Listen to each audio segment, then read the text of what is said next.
Hey guys, what's going on, dudes? It is David here. We're back with another video. Now, in this video, guys, I shall be giving you my top 20 anime girls tier list, or anime waifus tier list. Now, these rankings can definitely change as there's going to be more anime girls that are going to come out through the year, because there's one particular one that's in this list that I never thought would be on this list straight away. But without further ado, let's get into number 20. And in number 20, we're going to have Minnie from Rent a Girlfriend.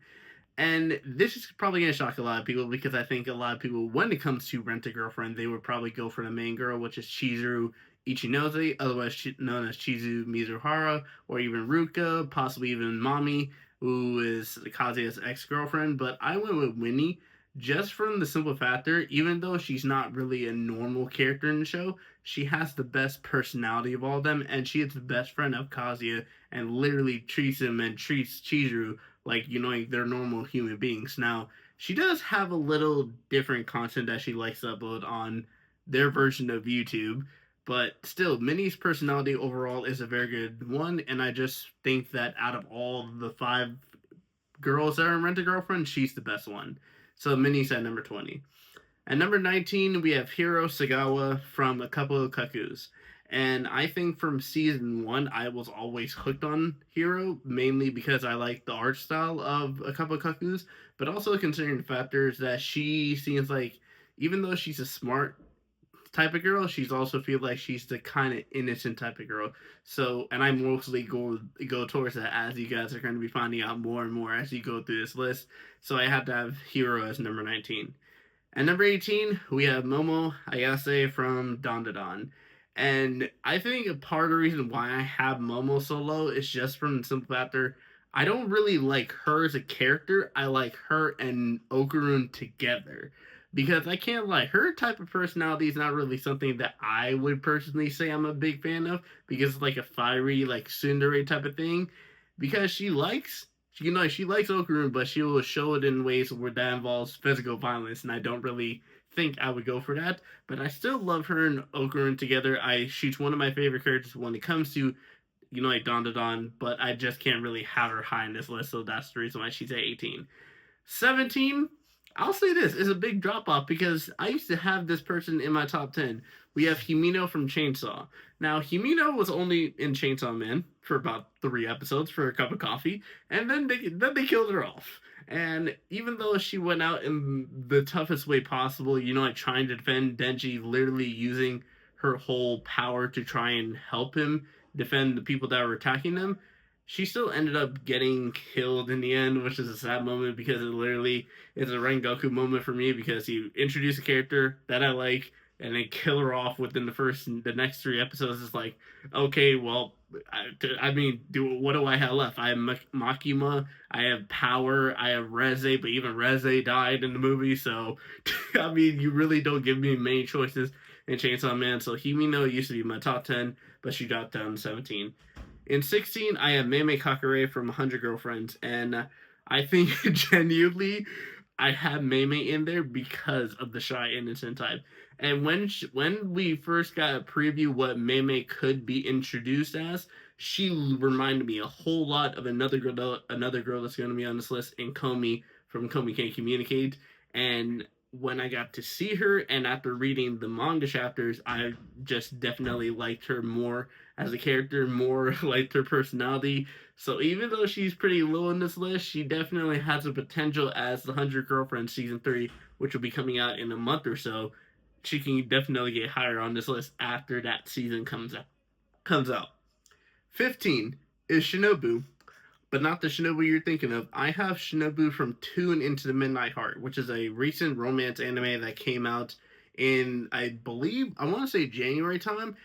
And it really surprised me, because when I watched it, I was like, all right, let me just see how the show's going to react. And I ended up liking it. And I'm not even going to lie to you guys, I like all the girls that are in the show.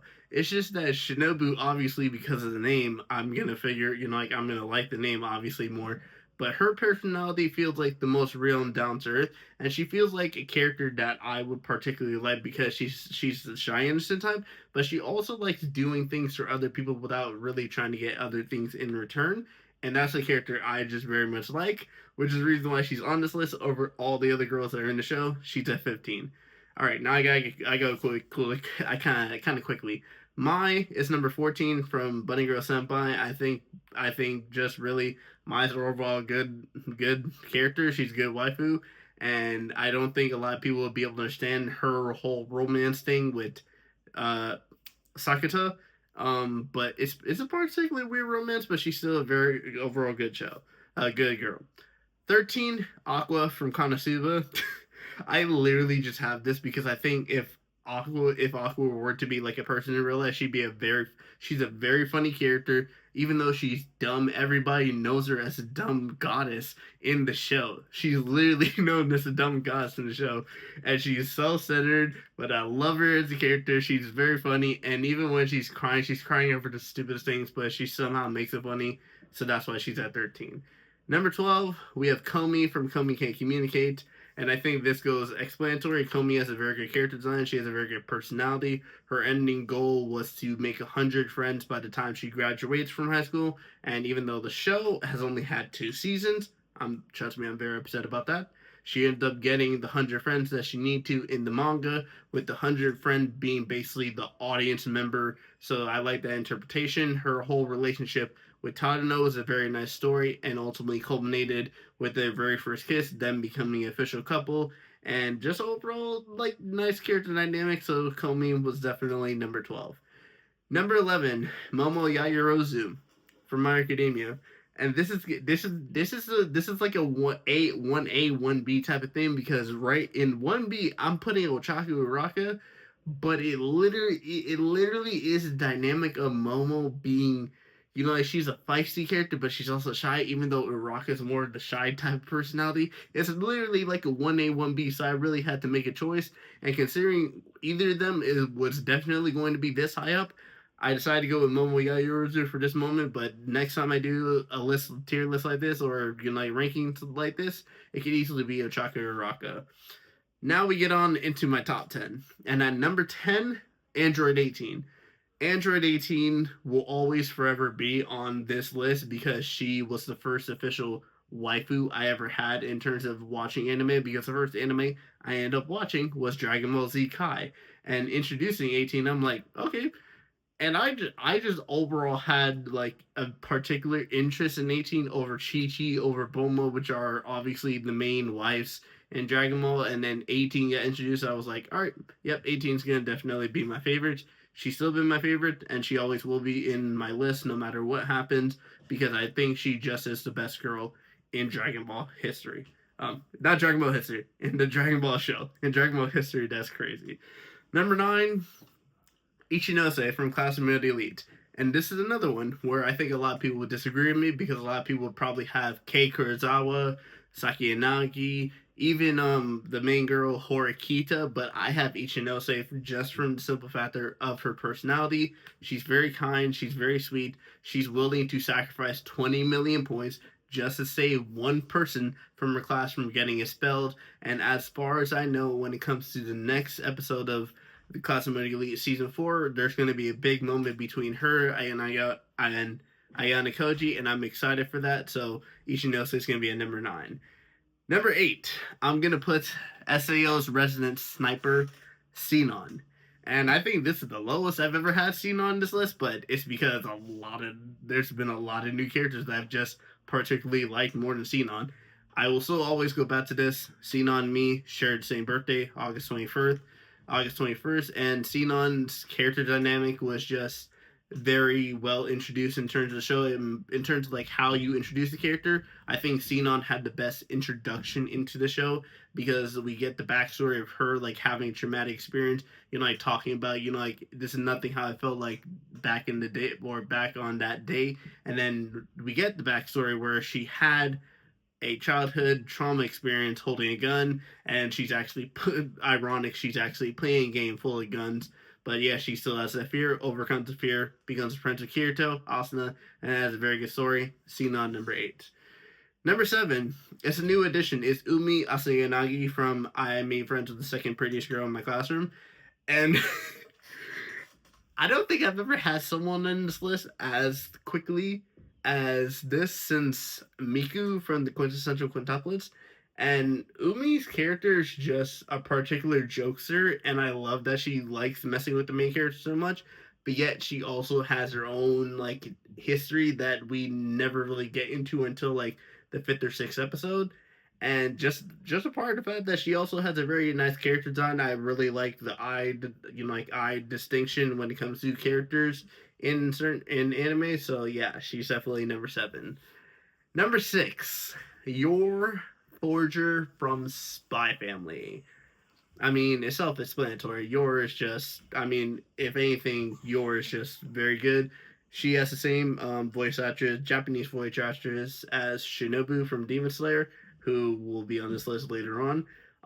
And just her whole relationship dynamic with Lloyd and Anya and how she acts as a mother to Anya, even though she's technically not her actual mother. I mean, Anya was a foster child, got picked up by Lloyd, and then Yor came into the picture. And since then, Yor has learned more and more what it is to be a mother, what it is to be a wife. And as the current Spy Family manga, Yor has admitted that she is in love with Lloyd. So I'm expecting the Spy Family manga is like getting close to the ending, because once we get the confession from Lloyd, then I feel like it's gonna just be a whole thing that comes together. And yeah, Yor is at number 6. Number 5 is another one that just got spoiler alert, is just got confirmed to be with her partner. It is Juvia from Fairy Tail. Juvia is one particular character that is definitely crazy in my eyes, but she's been crazy for the right reasons. She's just crazy about the same guy, Gray. She's a very underrated character in terms of Fairy Tail. I remember Fairy Tail used to have her in the first part of intros, and then they kind of took her out for other characters. I believe they took her out for Wendy. But she kind of is just now just there. She's not really, she's like a recurring cast member while being a main cast member, because I still think she's a part of the main cast considering her relationship with Gray. And spoiler alert again, as of the current standing right now, her and Gray just had a moment. Gray confessed her. They had a whole kiss moment. So that basically confirms Juvia is canon, and I'm very happy about that. Juvia is at number 5. At number 4, Akane Kurikawa from Oshinoko. And Akane has got on this list a lot recently, because once I started watching Oshinoko, I was like, okay, which character I'm gonna like? I instantly went into Ai, because I thought Ai was like the best looking character design. But then I come to learn more about Akane's personality and learn that Akane is really a fucking smart character, the smartest character in that show. Akane eventually became my favorite, and she still is going to be in my top 5, because I still honestly believe that if things were to have played out right, Akane would have ended up with Aqua. But that's a whole different video that I plan on making, especially considering her whole character dynamic with Kana. But we'll get into that in a future video. Top 3. There's 3 names I usually mention on this list, and 3 names I haven't mentioned yet. Number 3, Miku Nakano from the quintessential quintuplets. And this will actually be the next video that I upload, which will be why Miku Nakano should have won. And it's going to be basically a comparison between Miku Nakano and Yotsuba, the actual winner. But Miku, again, the shy, innocent type of girl, very unique character design. You know, the headphones surrounding the ear, the blue eye colors. Funny enough, as I'm recording this, I'm literally staring at Miku, because Miku's my phone case. So I'm literally just staring this whole time. And yeah, just Miku's personality, Miku's character development from the first episode, second episode, to where she is now currently in the movies and even the honeymoon arc. It's just a very interesting dynamic. Miku is at number 3. 2 left. Number 2, and if we know who number 2 is, and we obviously know who number 1 is, number 2 is going to be Hinata Hyuga from Naruto. And I think it's self-explanatory. Hinata and the other person on this list have always been my top 2 for a while now. I think if there were to ever be a character that comes in and just straight away takes one of these top 2 spots, it would really have to be a character like I'm just fully invested in, because Hinata has always been the main shy girl, the main quiet shy girl that I've always liked since I've started watching Naruto. And the main reason why I always like going back to watching Naruto is to see Hinata progression, because she was looked at a failure. She didn't become a failure. She ended up getting to where she wanted to be, which is right beside Naruto. and eventually married Naruto, having 2 kids. One we don't really talk about in Boruto, and the other one who is looking to be one of the best characters in the show, Boruto, and Himawari, and just being an overall good mother, chose to retire, became a housewife, and is perfectly living her happy life as a wife of the 7th Hokage, Naruto. And number one, I think it's quite obvious. I don't really have to mention her name is Shinobu Kojo. I mean, particularly considering the fact that I have over 12 things that are Shinobu related, I think it has to be Shinobu. And you would probably look at Shinobu's character and be like, how is Shinobu your number one? When you were just going on based off you like the innocent type of girl. One, and I'm going to go more into this through a future video, it's because Shinobu is one of the most underrated characters in terms of Demon Slayer, and I think she gets a lot of shit for no particular reason. Actually, I think she gets a lot of shit because she's so small, and they literally point that out throughout the show. But yet she still overcomes a lot of things, and in the movie, she ends up doing something that I think a lot of people in the show would have never thought she would have done, which is take on Upper Two by herself. But like I said, I'm going to go into more of that, so make sure you guys check in a future video when I talk about Shinobu. But for right now, that is my top 10, top 20. But for right now, that is my top 10 anime waifus ranked. Let me know what your opinions are in the comments down below, and I'll see you guys next time. Peace.